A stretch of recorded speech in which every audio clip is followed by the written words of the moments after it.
इस वीडियो में Colombia earthquake के बारे में समझने का प्रयास करेंगे कि जो भी हमारे पास जो अर्थक्वेक होता है उसका जो मैग्नीट्यूड होता है। इस वीडियो में मैग्नीट्यूड को भी समझने का प्रयास करेंगे कि जो हमारे पास है मैग्नीट्यूड होता है ये किस पर डिपेंड करता है और इसका जो मोमेंटम ऑफ द इनर्शिया होता है ये किस पर डिपेंड करता है। तो सबसे पहली बात है, एक हमारे पास है 3.2 हमारे पास है मैग्नीट्यूड देखने के लिए मिलता है, जो कि सबसे कम देखने के लिए मिलता है। मतलब अगर ये हमारे पास अर्थक्वेक देखने के लिए मिलता है तो इसका थाई पता नहीं चलता है। लेकिन जब हमारे पास 4.5 के रेशियो में देखा जाता है मैग्नीट्यूड को तो इसका असर देखने के लिए मिलता है। लेकिन अगर हम 7.4 की बात करते हैं तो ये जो है अर्थक्वेक कोलंबिया यूनिवर्सिटी भी एक है, लेकिन वहाँ पर ही अगर हम आबादी की बात करते हैं तो लगभग वहाँ पर 5 करोड़ जनसंख्या देखने के लिए मिलता है। लेकिन अगर हम उसके क्षेत्रफल की बात करते हैं, एरिया की बात करते हैं, तो लगभग जो है वहाँ पर 11 लाख वर्ग किलोमीटर देखने के लिए मिलता है। अगर हम 11 यहाँ पर दशमलव में कुछ दिया हुआ है 11 दशमलव हमारे पास 42 किलोमीटर स्क्वायर, इसका जो मतलब होता है इसमें लंबाई और चौड़ाई जो होता है इंक्लूड होता है। मतलब जब भी बोलेगा कि जो एरिया होता है क्षेत्रफल जो होता है 11.43 किलोमीटर स्क्वायर देखने के लिए मिलता है, इसका एक क्षेत्रफल हो गया। लेकिन वहाँ पर एक अर्थक्वेक देखने के लिए मिला जो कि वहाँ पर लगभग जो है 104 किलोमीटर उसके अंदर में देखने के लिए मिला। मतलब वहाँ पर जो भूकंप देखने के लिए मिला तो 104 किलोमीटर अंदर में देखा गया, और वो जब हुआ तो लगभग जो है 1600 इमारतें ऐसा था जो कि पूरा ध्वज हो गया। कहने का मतलब ये हो गया 7.4 का जो मैग्नीट्यूड होता है बहुत शक्तिशाली देखने के लिए मिलता है। अगर हम मैग्नीट्यूड की बात करते हैं तो कोई भी जो हमारे पास भूकंप देखने के लिए मिलता है, एक हमारे पास है सिस्मोग्राफ होता है। सिस्मोग्राफ से हम कोई भी भूकंप को नापते हैं, लेकिन उसमें एक मैग्नीट्यूड लगा होता है। मैग्नीट्यूड से हम रेशियो को डिसाइड करते हैं कि जो हमारे पास भूकंप देखने के लिए मिला उसका रेशियो क्या था, उसका कितना बड़ा था, कितना छोटा था, कितना मीडियम था, वो जो है मैग्नीट्यूड से पता लगता है। और मैग्नीट्यूड का जो इनिशिया होता है उस पर भी डिपेंड करता है कि उसका जो बिल्डिंग का जो शेप है वो कैसा है, पॉपुलेशन कितना है, और उसका जो डेंसिटी है वो कितना है, उस पर भी डिपेंड करता है। अगर हम पूरा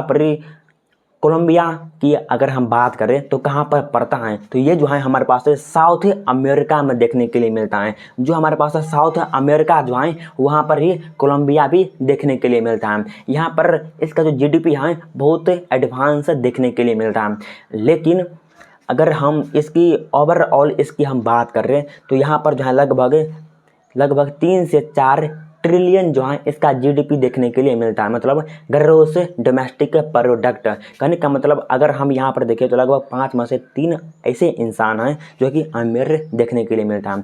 अगर हम बिल्डिंग ऑफ शेप की बात कर रहे हैं तो लगभग जो है 1600 नुकसान हो गया यहाँ पर। और अगर हम पूरा ध्वज की बात करते हैं तो लगभग हमारे पास 111 जो है यहाँ पर इंसानों का जान चला गया, क्योंकि यहाँ पर जो भूकंप आता है ज़्यादातर देखने के लिए मिलता है क्योंकि हमारे पास जो अर्थ का जो मैग्नीट्यूड है बीच में लटका हुआ है। अगर हम अगर हम शेप की बात करते हैं तो उसका जो जो एरिया है ना, एरिया उस मैग्नीट्यूड पर ही डिपेंड करता है। उसका जो इनिशिया ऑफ मास जो है और उसका जो इन्वर्सली प्रोपोर्शनल टू ग्रेविटी के कारण क्या होता है, उसका जो मास ऑफ इनिशिया जो होता है बहुत पास में देखने के लिए मिलता है, बहुत नज़दीकों में देखने के लिए मिलता है। इसलिए उसका जो इनिशिया ऑफ मास जो होता है वहाँ पर ज़्यादा से ज़्यादा भूकंप देखने के लिए मिलता है। कोलंबिया हो गया हमारे पास, जापान हो गया, वहाँ पर ज़्यादा से ज़्यादा भूकंप देखने के लिए मिलता है क्योंकि जो भी हमारे पास अर्थक्वेक है अर्थक्वेक के आसपास देखने के लिए मिलता है। और जो हमारे पास अर्थ का जो ग्रेविटी है ग्रेविटी उस पर ही डिपेंड करता है। अगर हम ग्रेविटी की मास की बात करते हैं तो लगभग जो है 9.8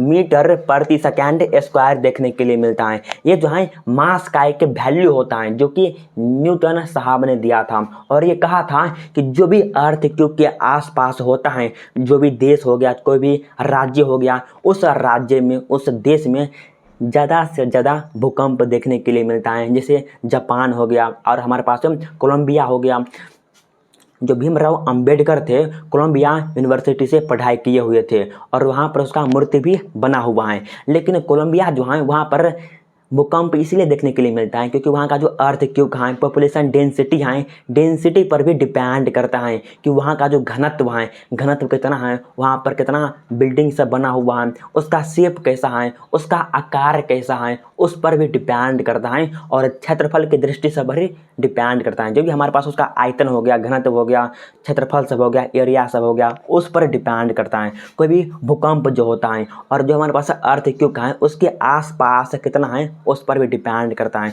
इसको मैं प्रैक्टिकल करके समझाया हुआ हूँ शॉर्ट वीडियो में।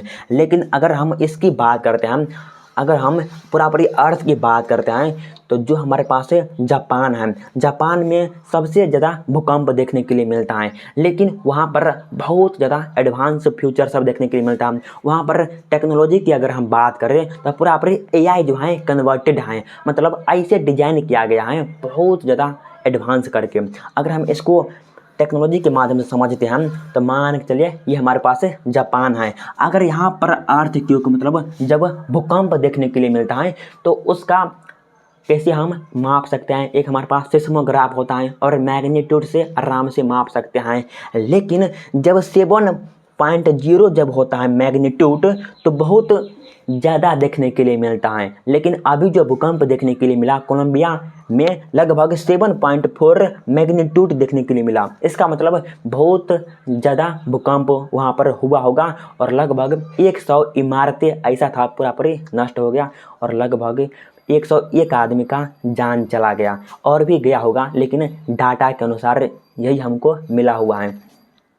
लेकिन जो भी हमारे पास मैग्नीट्यूड होता है, अगर हम जापान की बात कर रहे हैं तो यहाँ पर बहुत बड़ा बड़ा बुर्ज खलीफा सब हो गया, यहाँ पर ही देखने के लिए मिलता है। अगर हम यहाँ की बात कर रहे हैं तो सबसे ज़्यादा बहुत बड़े बड़े इमारतें देखने के लिए मिलता है, बहुत बड़े बड़े बहुत एम्पायर सब हो गया, बिजनेस सब हो गया, वहाँ पर देखने के लिए मिलता है। लेकिन उस घर सब को, बहुत बड़े बड़े जो बिल्डिंग सब होता है उसको ऐसे ऑप्टिमाइज किया गया है, उसको ऐसे मतलब शेप दिया है, उसको ऐसे आकार हो गया क्षेत्रफल की दृष्टि से और आकार के मामला में वो सबसे आगे हैं। जापान की बात कर रहे हैं हम, सिंगापुर की बात कर रहे हैं और चाइना की बात कर रहे हैं तो इस समय सबसे ज़्यादा जो एडवांस आए हम जापान को मान सकते हैं। उसके बाद कोलंबिया को मान सकते हैं क्योंकि उसका जो घनत्व है बहुत कम देखने के लिए मिलता है और जनसंख्या की बात कर रहे तो ज़्यादा देखने के लिए मिलता है। लेकिन क्षेत्रफल तो लगभग 11 लाख वर्ग किलोमीटर ही देखने के लिए मिलता है। लेकिन यहाँ पर जो सबसे इम्पोर्टेंट है मैग्नीट्यूड